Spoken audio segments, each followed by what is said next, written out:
დღეს ვუკეთებთ ვერტიკალურ ღერძებს და ფინიშისკენ მივდივართ ამ ავეჯის.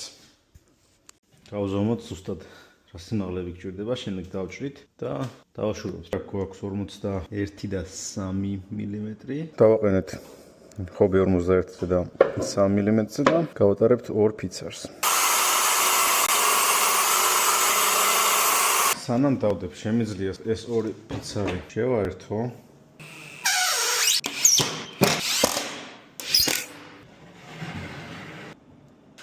მონიშნეთ შუა ცენტრი. აქაც ვაკეთებ ზუსტად იგივეს, რასაც წინაზე ვზომავთ შუას. ბევრი გაზომვა და რაღაცები ვარ მომიწიოს, ამიტომ ძალიან მარტივად ფიცარს ვადებ კედელს და შემოხვადავ ამას და უკვე მეცოდინება სადმა გადავჭრა.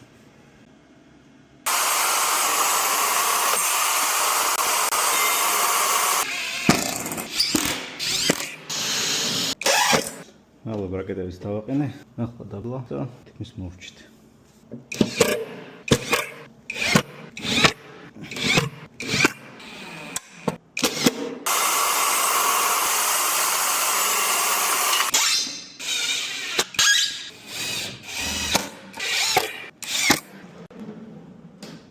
ასე ჩვენი უშა.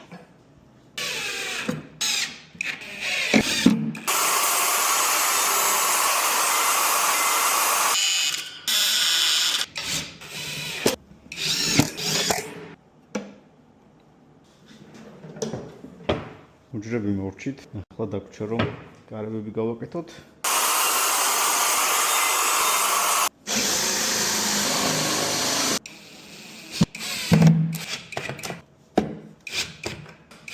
კარი მზად არის, დაგვრჩა მეორე და შემდეგ ამასაც მივამაგრებთ სახელურებს.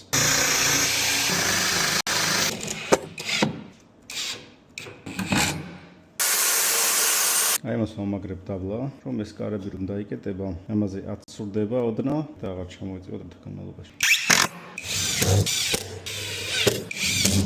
ესეც ასე მეგობრებო დავასრულეთ ჩვენი პატარა პროექტი. ყველაფერი მუშაობს. ჩემი აზრით საკმაოდ ლამაზად გამოიყურება ეს სტურები დამუშავებელი ფიცრების. იყო რა თქმა უნდა პრობლემები, შეცდომები, მაგრამ საბოლოო ჯამში სახელოსნოსთვის მშვენიერი რაღაც გამოვიდა. შემდეგს ვაკეთებთ შედუღების მაგიდას, რომელიც გაიშლება აი ამ კედლიდან.